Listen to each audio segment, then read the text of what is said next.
முன்னொரு காலத்தில் உத்தன்பதன் எனும் மன்னன் நாட்டை ஆண்டு வந்தான்.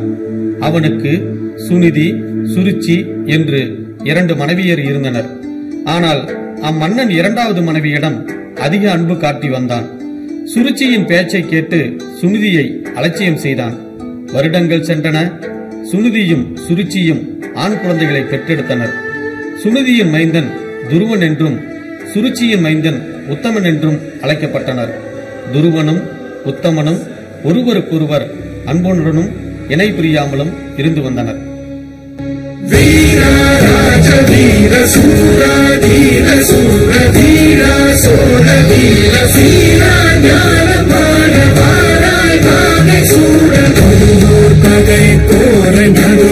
சேர்க்கும் வீர காதல் மாற பூவோ ஏங்கும் வீர பாவோர் போற்றும் வீர நுழைவாழரை தாங்க பழுதோள் புகை தாங்க பலவாயமை ஞானங்களுவாய் கலம் ஏற 1000 வேளம் போல போர்களும் சேரும் சோழ.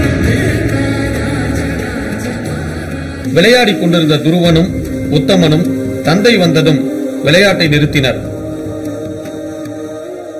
அப்பா என்று அழைத்தபடி தந்தையின் மடியில் அமர்ந்தான். அதை கண்ட துருவனும் ஓடி வந்து தந்தையின் மடியில் அமர முயற்சித்தான். அப்போது, துருவா, கீழே இறங்கு. துருவா, மன்னரின் மடியில் அமரும் உரிமை என் மகனுக்கே உண்டு. மேலும் உத்தமன் தான் வருங்கால மன்னன். எனவே அவனுக்கு தான் தந்தையின் மடியில் அமர முழு உரிமை உண்டு. இனி இன்னொரு முறை நீ இப்படி செய்வதை பார்த்தால் அவ்வளவுதான். என்ன, இனிமேல் நான் என் தந்தையின் மடிமேல் அமரவே முடியாதா? ஆம், இனி நீ உன் தந்தையின் மடிமேல் அமரவே கூடாது. நீ உன் தந்தையின் மடிமேல் அமர வேண்டுமானால் நீ என் மகனாக பிறந்திருக்க வேண்டும். மறுபிறவியிலாவது நீ என் மைந்தனாக பிறந்திருக்க வேண்டும் என்று விஷ்ணு பகவானிடம் வேண்டிக்கொள். அப்பா அப்பா அப்பா அப்பா. அம்மா. கண்ணே, ஏனடா அழுகிறாய்? உன் சிற்றன்னை ஏதாவது சொன்னாரா? அம்மா, இனிமேல் நான் அப்பா மடியில் அமரக்கூடாதாம். தம்பி உத்தமனுக்குத்தான் அந்த உரிமையாம். நான் அப்படி உட்கார வேண்டும் என்றால் விஷ்ணு பகவானிடம் வேண்டிக் கொள்ள வேண்டுமாம். கண்ணா, நீ அந்த நாராயணனை மனமுருக வேண்டிக் கொண்டால் உன் எண்ணம் ஈடேறும். அப்படியானால் அப்பாவை விட விஷ்ணு உயர்ந்தவரா அம்மா? இந்த உலகத்திலேயே உயர்ந்தவர் அந்த விஷ்ணுதான். அவர் நினைத்தால் நடக்காத செயலும் உண்டோ? நீ மனம் லயித்து வேண்டிக் கொண்டால் அந்த விஷ்ணு பகவான் கட்டாயம் நிறைவேற்றுவார் கண்ணே. அம்மா, அப்படியானால் நான் விஷ்ணு பகவானை தரிசிப்பதற்காக காட்டிற்கு செல்ல போகிறேன். கண்ணா, நீயோ பச்சிளம் பாலகன். உன்னால் காட்டிற்கு சென்று கடுமையான தவமெல்லாம் புரிய முடியாது. கொஞ்ச காலம் போகட்டும், பிறகு போகலாம். அம்மா, என்னால் காத்திருக்க முடியாது. நான் அப்பாவின் மடிமேல் அமர வேண்டும். அதற்காக நான் விஷ்ணுவை நோக்கி தவம் செய்ய போகிறேன். எனக்கு விடை கொடுங்கள். கண்ணே, சொன்னால் கேளடா. காட்டில் கொடிய விலங்குகள் உள்ளன. அவற்றை கண்டு நீ அஞ்சுவாய். அது மட்டுமல்ல, அவற்றால் உன் உயிருக்கும் ஆபத்து நேரும். அம்மா, என்ன ஆபத்து வந்தால் என்னம்மா? விஷ்ணு பகவான் என்னை காக்க மாட்டாரா? உங்களுக்கு அந்த நம்பிக்கை இல்லையா? ஆனால் எனக்கு அந்த நம்பிக்கை இருக்கிறது. அம்மா, என் வேதனையை தாங்கள் உணரவில்லையா? விஷ்ணு பகவானிடம் நான் உங்களுக்காகவும் பிரார்த்தித்துக் கொள்கிறேன். கண்ணே, உனக்கு எத்தனை பெரிய மனதடா. சரி, இரவு நேரமாகிவிட்டது. வா, உன்னை தூங்க வைக்கிறேன்.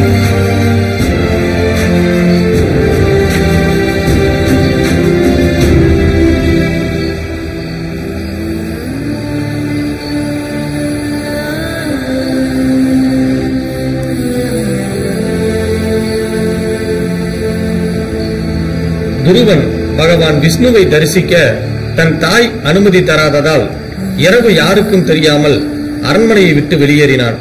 கானகம் நோக்கி சென்றான்.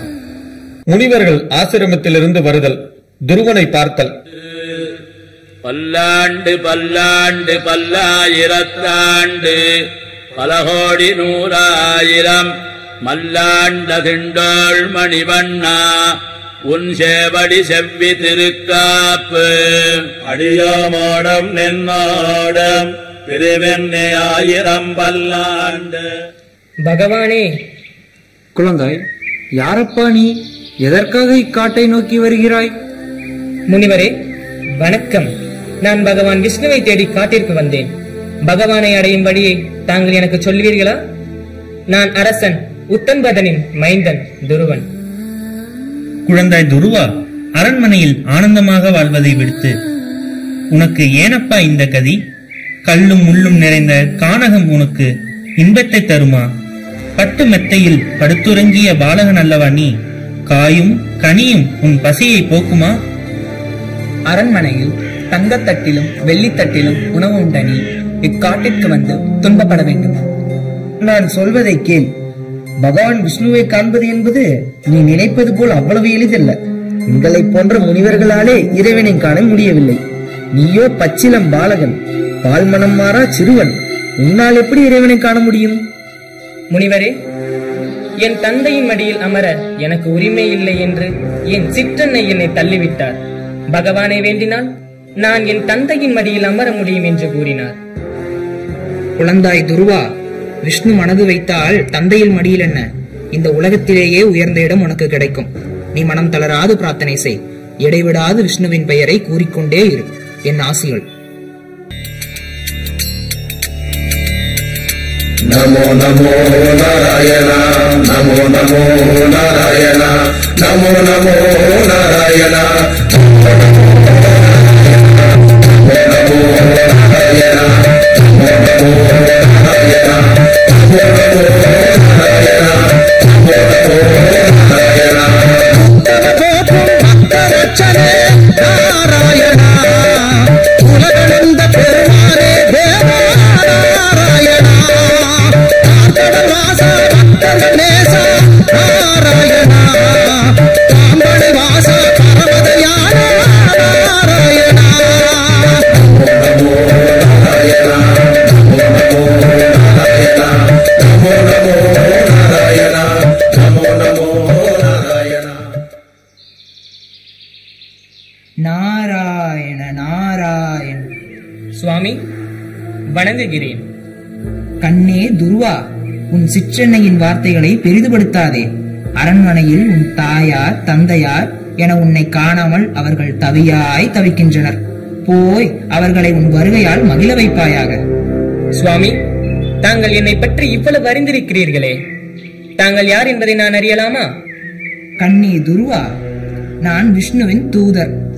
நாராயணன் நாமம் சொல்வதில்தான் எனக்கு பெரும் மகிழ்ச்சி. என்னை நாரதர் என்று அழைப்பார்கள். ஓ, தாங்கள் தான் நாரதரா? கையில் வீணை வைத்திருந்த போதே நான் நினைத்தேன். தங்களை பற்றி என் அன்னை கூறியிருக்கிறார்கள். தங்களை பார்த்ததே விஷ்ணுவை பார்த்த நிறைவு. தங்களை பார்த்ததும் நிச்சயம் நான் பகவான் விஷ்ணுவை பார்ப்பேன் என்ற நம்பிக்கை எனக்குள் தோன்றிவிட்டது. குழந்தாய், புரியாமல் பேசுகிறாய். பகவான் விஷ்ணுவை காண்பது என்பது எளிதல்ல. எனவே நீ உன் அரண்மனைக்கு செல்வதுதான் சரி. வா, நானே உன்னை அழைத்துச் செல்கிறேன். முன்வைத்த காலை நான் பின் வைக்க மாட்டேன். நான் அரசகுமாரன். தோல்வியை எப்படி நான் விரும்புவேன்? சுவாமி, என்னை மன்னிக்க வேண்டும். தயவு செய்து நான் பகவான் விஷ்ணுவை தரிசிக்க தாங்கள் தான் உதவி புரிய வேண்டும். கண்ணே துருவா, உன் உறுதியை பாராட்டுகிறேன். மதுவன் காடு என்ற காடு இங்கிருந்து தூரத்தில் இருக்கிறது. யமுனையாற்றில் நீராடிவிட்டு அக்காட்டில் தளர்ந்து விடாமல் நம்பிக்கையோடு நாராயண மந்திரத்தை கூறும். அப்போது பகவான் ஸ்ரீ விஷ்ணு கண்டிப்பாக தரிசனம் தருவார். நாராயணன் என்பது விஷ்ணுவின் மறுபெயர். என்ன, புரிந்ததா?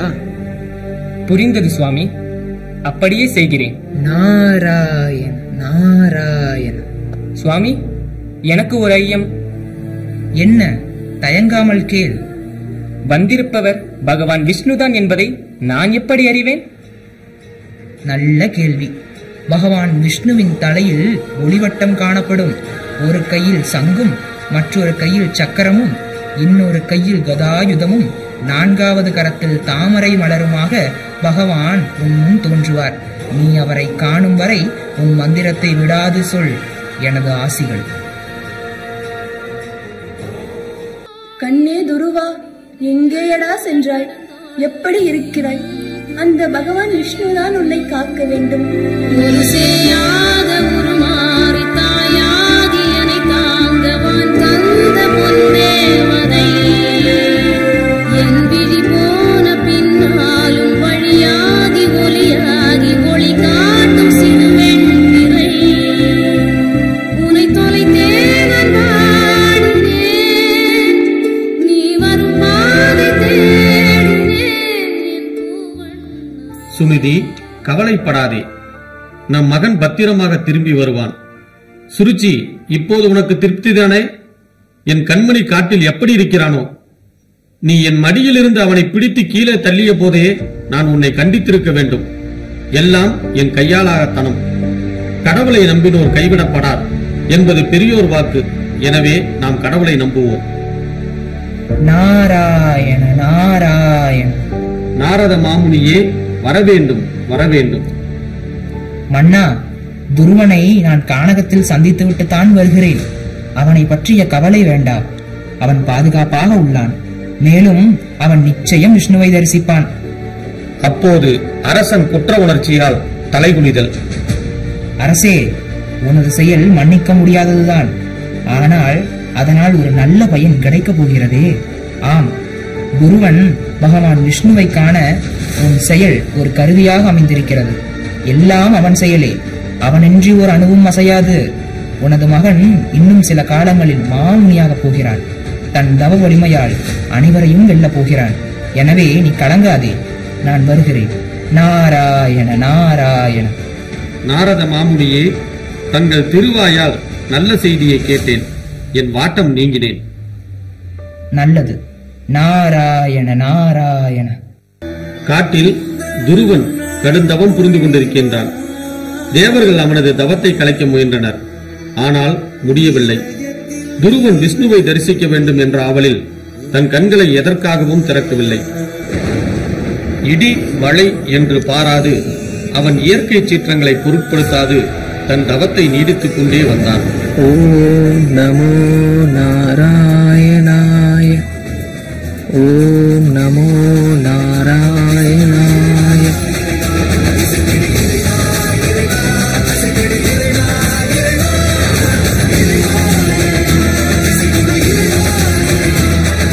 உன் தந்தையின் மடியில் அமர வேண்டுமானால் நீ என் மகனாக பிறந்திருக்க வேண்டும். மறுபிறவியிலாவது நீ என் மைந்தனாக பிறந்திருக்க வேண்டும் என்று விஷ்ணு பகவானிடம் வேண்டிக்கொள். இதனால் 3 லோகங்களும் நடுநடுங்கி போயின. இதனால் அச்சப்பட்ட தேவர்கள் நாராயணனிடம் முறையிட்டனர். தேவர்களுடைய வேண்டுகோளுக்கிணங்க ஸ்ரீ பகவான் விஷ்ணு துருவனை பார்க்க மனமிறங்கி பூலோகம் வந்தார். கண்ணே துருவா, மகனே துருவா, எனது அருமை துருவனே, உன் கடுமையான தவத்தைக் கண்டே யாம் மெச்சினோம். நீ விரும்பும் வரத்தை நான் அளிக்கிறேன். கண் திறந்து பார்ப்பாயாக. இறைவா, தங்களின் உத்தரவை ஏற்காததற்கு என்னை மன்னியுங்கள். நான் தவம் செய்த இந்த காலங்களில் இது போன்ற பல குரல்கள் ஒலித்தன. அவற்றை உண்மை என எண்ணி நான் கண் திறந்து பார்த்தேன். ஆனால் தங்களின் திருவுருவம் எனக்கு தெரியவே இல்லை. அப்பொழுதுதான் நான் புரிந்து கொண்டேன், அது என் மனதின் இயக்கம் என்று. நீங்கள் உண்மையாகவே வந்திருந்தால் முதலில் என் மனக்கண்ணில் காட்சியளியுங்கள். அதன் பின்பு நான் கண்களை திறக்கிறேன். விஷ்ணு பகவான் துருவனின் பேச்சை கேட்டு புன்னகைத்தார். துருவனின் பேச்சிற்கு இணங்க முதலில் அவனின் மனக்கண்ணில் தோன்றினார். பகவான் விஷ்ணுவை சுற்றிலும் ஒரு ஒளி தெரிந்தது. அதை பார்த்ததும் துருவன் தன் கண்களை திறந்தான். மனக்கண்ணில் தோன்றிய அதே உருவத்தில் துருவனின் முன்னே காட்சியளித்தார். நமோ நாராயணாய. பார்த்தேனே உயிரின் வழியே, யார் கண்ணும் துருவன் உடனே ஸ்ரீ மகாவிஷ்ணுவின் காலில் விழுந்து வணங்கினார்.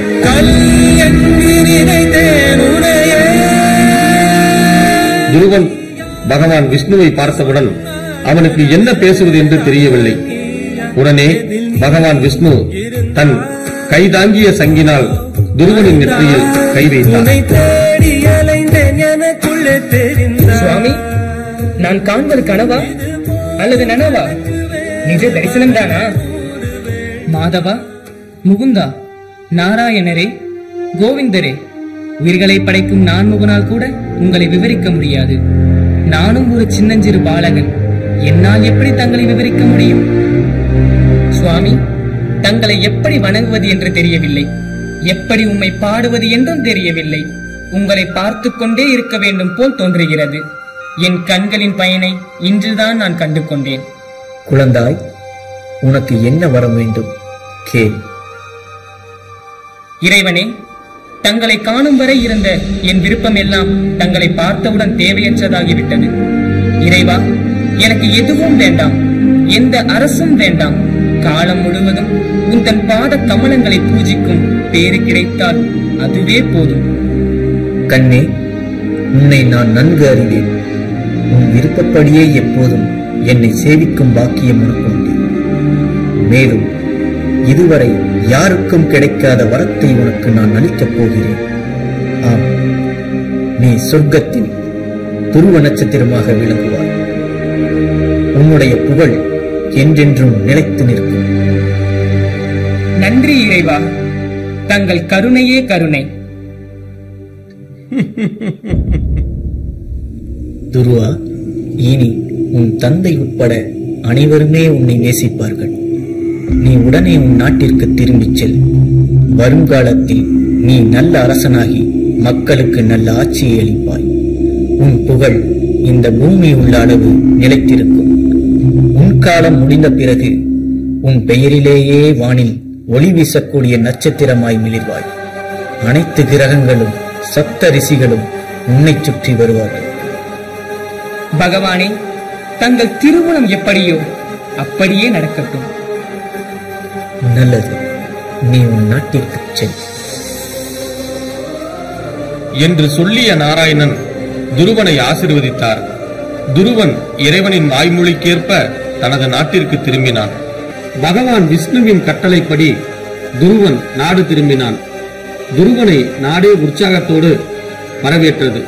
பின் அவன் வளர்ந்து அன்பு, நேர்மை, வீரம், நீதி போன்ற சிறந்த பண்புகளுடன் தன் நாட்டை ஆண்டு வந்தான்.